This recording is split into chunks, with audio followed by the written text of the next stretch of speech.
દિલ્હીમાં ભાજપના પ્રચાર અભિયાનની શરૂઆત કરતા કેન્દ્રીય રાજ્યમંત્રી સાધ્વી નિરંજન જ્યોતિએ આપત્તિજનક ટિપ્પણી કરી।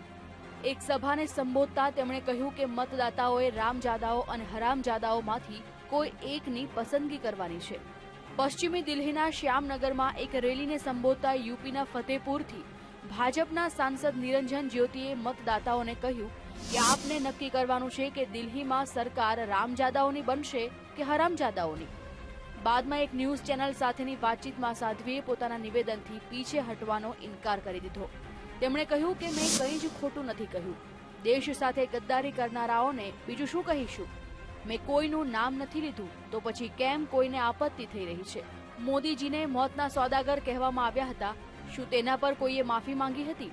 જે લોકો બહારથી આવ્યા છે તે તો ચાલ્યા ગયા, જેમની પૂજા પદ્ધતિ અલગ છે તે કન્વર્ટેડ છે। સાચી વાત એ છે કે ભારતમાં જે પણ લોકો છે તે રામના સંતાન છે।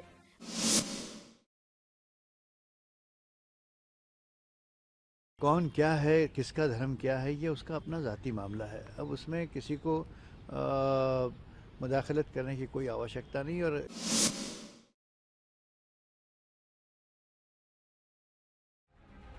આ મામલે રાજ્યસભામાં પણ ખાસ્સો હોબાળો મચ્યો। આખરે સાધ્વીએ ઝૂકવું પડ્યું અને કહ્યું કે મારા નિવેદનથી જો કોઈને દુઃખ પહોંચ્યું હોય તો હું ખેદ વ્યક્ત કરું છું અને મારા શબ્દો પાછા ખેંચું છું। राज्यसभा लोकसभा में दोनों में, क्योंकि कहीं भी यदि मेरे शब्द से किसी को चोट पहुंची है, मैं अपना शब्द वापस लेती हूँ और खेद जताती हूँ।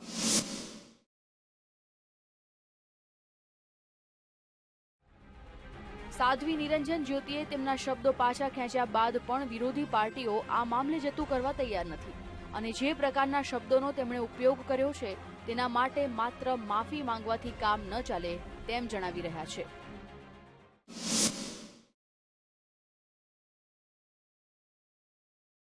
मैं ये समझती हूँ कि उनकी नैतिक जिम्मेवारी बनती है कि उनको इस्तीफा देना चाहिए।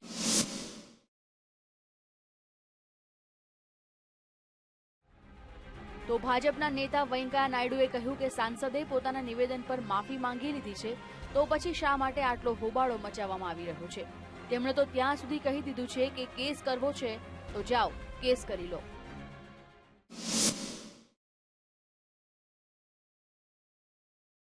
और ये लोग बता रहे हैं ऐसा, अपना पूरा विद्वत दिखा रहे। 151 में केस बुक करो, जाके केस बुक करो ना।